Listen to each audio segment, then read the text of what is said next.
Hello guys, നല്ലൊരു recipe കണ്ടു നോക്കാം. ബ്രേക്ക്ഫാസ്റ്റായിട്ടോ ഡിന്നറായിട്ടോ ഒക്കെ കഴിക്കാൻ പറ്റുന്ന വെറൈറ്റി ആയിട്ടുള്ള എന്നാൽ ഈസി ആയിട്ടുള്ള ഒന്നോ രണ്ടോ ചേരുവകൾ മാത്രം മതി ഇത് ഉണ്ടാക്കാനായിട്ട്. അപ്പോൾ എന്താണെന്ന് നമുക്ക് കണ്ടു നോക്കാം. ആദ്യമായിട്ടാണോ കാണുന്നുണ്ടെങ്കിൽ ഒന്ന് സബ്സ്ക്രൈബ് ചെയ്ത് ഒരു ലൈക്കും തരണേ. ഒരു ക്യാരറ്റ് എടുത്തിട്ടുണ്ട് ഞാൻ. ഇതിൻ്റെ ഫുള്ളായിട്ട് വേണ്ട, ഇത് നല്ല വണ്ണമുള്ള ക്യാരറ്റ്. അതിൻ്റെ പേരിൽ ഇതിൻ്റെ ഒരു മുക്കാൽ ഭാഗം മാത്രമാണ് ഞാൻ എടുക്കുന്നുള്ളത്. നിങ്ങളുടെ കയ്യിൽ കുഞ്ഞു ക്യാരറ്റ് ആണെങ്കിൽ ഇങ്ങനത്തെ രണ്ടെണ്ണം എടുത്തോളൂ കേട്ടോ. ഞാനിത് ഇത്രയേ എടുക്കുന്നുള്ളൂ, ഇത് എടുക്കുന്നില്ല. ഇനി നമുക്ക് ഇതിനൊന്ന് കഴുകിയിട്ട് വന്നിട്ടുണ്ടായിരുന്നു. ഞാനൊന്ന് ഇതേപോലെ കുഞ്ഞു കഷ്ണങ്ങളാക്കി മാറ്റിയാണ്. ഇത്രയും ഇങ്ങനെ മുറിച്ചാൽ മതി കേട്ടോ. അപ്പോൾ നമുക്കിതൊന്ന് വേവിച്ചെടുക്കാനുള്ളതാണ്. എങ്ങനെയെന്ന് വെച്ചാൽ ആവി കയറ്റിയിട്ട് വേവിക്കുന്നതാണ്, വെള്ളത്തിലിട്ടിട്ട് വേവിക്കുന്നില്ല. അങ്ങനെ ഞാനിപ്പോൾ ഇതൊന്ന് ആവി കയറ്റിയിട്ട് ഒന്ന് വേവിച്ചിട്ട് വരാം. പെട്ടെന്ന് തന്നെ ക്യാരറ്റ് വെന്ത് കിട്ടുന്നതാണ്. അപ്പോൾ ഞാനത് ആവി കയറ്റുന്നത് കാണിക്കുന്നില്ല, വേവിച്ചിട്ട് വരാം. അങ്ങനെ ഞാനിപ്പോൾ ക്യാരറ്റ് വേകാൻ വെച്ചിട്ടുണ്ട്. അപ്പോഴത്തേക്കും നമുക്കൊരു സവാള ഇതേപോലെ ഒന്ന് എടുത്തിട്ട്, ഒരു കുഞ്ഞു സവാളയാണ് ഞാൻ എടുത്തിട്ടുള്ളത്. നിങ്ങൾക്ക് വേണമെങ്കിൽ ഇതിന് പകരമായിട്ട് കൊച്ചുള്ളി എടുത്താലും മതി. ഇതെടുത്തിട്ട് ഒരു ചെറുതായിട്ട് ഇതേപോലെ ഒന്ന് കട്ട് ചെയ്തെടുക്കണം. കുഞ്ഞായിട്ട് കട്ട് ചെയ്താൽ അത്രയും നല്ലതാണ്. ഒറ്റൊരു സവാളയാണ് ഞാൻ എടുക്കുന്നത്. ഇതോടൊപ്പം തന്നെ ഞാനൊരു 3 അല്ലി വെളുത്തുള്ളിയും കൂടി ചേർക്കുന്നുണ്ട്. ഞാൻ കട്ടാക്കിയിട്ട് വരാം. ഒരു പാൻ വെച്ച് കൊടുത്തിട്ടുണ്ട്. അതിലോട്ട് 1 ടേബിൾ സ്പൂൺ വെളിച്ചെണ്ണ ചേർത്തിട്ടുണ്ട്. അത് ചൂടാകുമ്പോഴത്തേക്കും നമുക്ക് കട്ട് ചെയ്ത് വെച്ചിട്ടുള്ള വെളുത്തുള്ളി ഇട്ട് കൊടുക്കാം. വെളുത്തുള്ളിയുടെ ഒരു റോ സ്മെല്ല് പോകുന്നത് വരെ നമുക്ക് ഇങ്ങനെ ഒന്ന് ഇളക്കി കൊടുക്കാം. അതിനുശേഷം കട്ട് ചെയ്ത് വെച്ചിട്ടുള്ള സവാള ഉണ്ടല്ലോ, അത് ഇങ്ങനെ ഇട്ട് കൊടുക്കാം. ഞാനിപ്പോൾ നീളത്തിലാണ് കട്ട് ചെയ്തിട്ടുള്ളത്. വളരെ നേരിയതായിട്ട് നീളത്തിൽ കട്ട് ചെയ്താൽ മതി. എന്നിട്ട് സവാള ഇളം ഗോൾഡൻ കളർ ആവുന്നത് വരെ നമുക്കിതൊന്ന് വഴറ്റി കൊടുക്കാം. പെട്ടെന്ന് വേണ്ടാൻ വേണ്ടിയിട്ട് നമുക്കിതൽപ്പം ഉപ്പ് ചേർത്ത് കൊടുക്കാം. അപ്പോഴത്തേക്കും പെട്ടെന്ന് തന്നെ നമുക്ക് റെഡിയായി കിട്ടും. അങ്ങനെ ഉപ്പ് ചേർത്തിട്ട് ഒന്നും കൂടി ഇളക്കി കൊടുക്കാം. എപ്പോഴും ഇളക്കേണ്ട ആവശ്യമില്ല, ഇടയ്ക്കിടയ്ക്ക് മാത്രം ഇങ്ങനെ ഇളക്കി കൊടുക്കുമ്പോൾ തന്നെ നമ്മുടെ സവാളയൊക്കെ ഒന്ന് വാടി വരും. അങ്ങനെ ഏകദേശം സവാളയൊക്കെ ഒന്ന് തളർന്ന് വരുന്നുണ്ട്. ഇനി ഇതിലോട്ട് ഞാനിപ്പോൾ ഒരു 1.5 ടേബിൾ സ്പൂണ് തേങ്ങ ചിരകിയതും കൂടി ചേർക്കുന്നുണ്ട്. എന്നിട്ട് ഇതൊന്ന് ഒരു കളറ് മാറുന്നത് വരെ നമുക്കൊന്ന് റോസ്റ്റ് ചെയ്തെടുക്കാം. കൂടുതൽ കളറ് മാറണ്ട, ഒന്ന് ചേഞ്ചായി കിട്ടിയാൽ മാത്രം മതി. ഇനി നമുക്കിതിലോട്ട് ഒരു 3/4 ടീസ്പൂണ് മുളക് പൊടി ചേർക്കാം. ഞാനിപ്പോൾ കാശ്മീരി മുളക് പൊടിയാണ് ചേർക്കുന്നത്, അധികം എരിവില്ലാത്ത. നിങ്ങൾക്ക് എരിവ് വേണമെങ്കിൽ 2 പച്ചമുളകും ചെറുതായിട്ട് കട്ട് ചെയ്തിട്ട് ഇട്ട് കൊടുക്കാം. ഇത്രയേ ഉള്ളൂ പരിപാടി. പിന്നെ കൂടുതൽ മസാലകളൊന്നും ഇല്ല. വീട്ടിലുള്ള ചേരുവകൾ മാത്രം കൊണ്ട് പെട്ടെന്ന് തന്നെ തയ്യാറാക്കാം. നല്ല ടേസ്റ്റാണ്. അപ്പോൾ ആദ്യമായിട്ടാണോ കാണുന്നുണ്ടെങ്കിൽ ഒന്ന് സബ്സ്ക്രൈബ് ചെയ്ത് സപ്പോർട്ട് ചെയ്യണേ.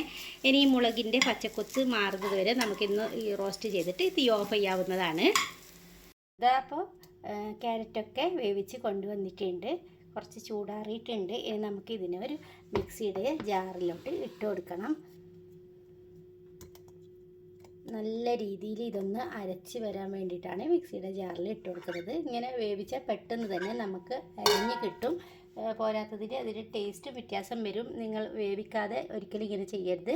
ആവശ്യത്തിനുള്ള ഉപ്പും കൂടി ചേർക്കുന്നുണ്ട്. ഇനി നമുക്ക് ഇതിലോട്ട് അരക്കാനായിട്ടുള്ള വെള്ളം കൂടി ഒഴിച്ച് കൊടുക്കണം.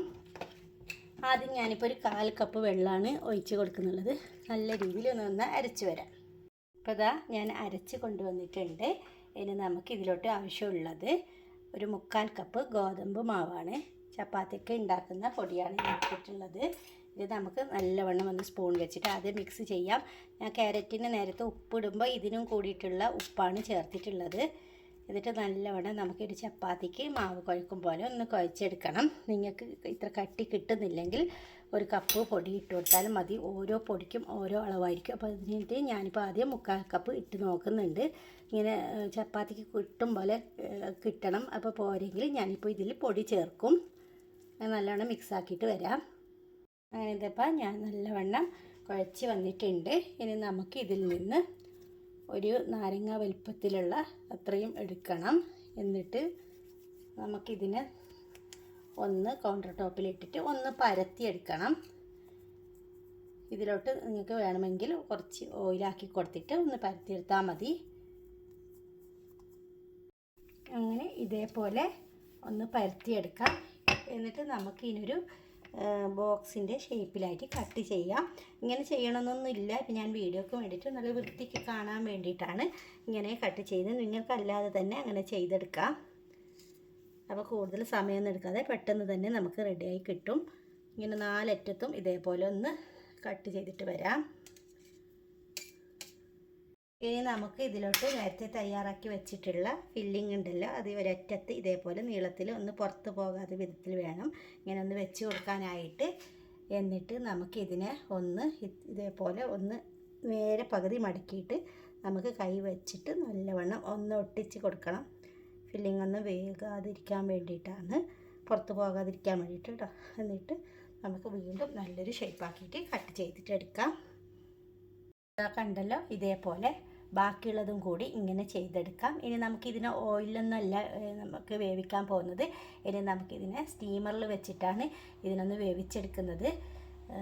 ഒരു 15 മിനിറ്റ് സ്റ്റീം ചെയ്തിട്ട് കാണിച്ചു തരാം. അപ്പോൾ അത് കാണിച്ചിട്ട് നിങ്ങളെ ബോറടിപ്പിക്കുന്നില്ല. സ്റ്റീം ചെയ്യാൻ എല്ലാവർക്കും അറിയുമല്ലോ. ജസ്റ്റ് 10-15 മിനിറ്റ് അത്രയും മതി. വെന്ത് വന്നിട്ടുണ്ട്. നമുക്കിനി പ്ലേറ്റിലോട്ട് മാറ്റാം. അങ്ങനെ ഞാൻ പ്ലേറ്റിലോട്ട് മാറ്റിയിട്ടുണ്ട്.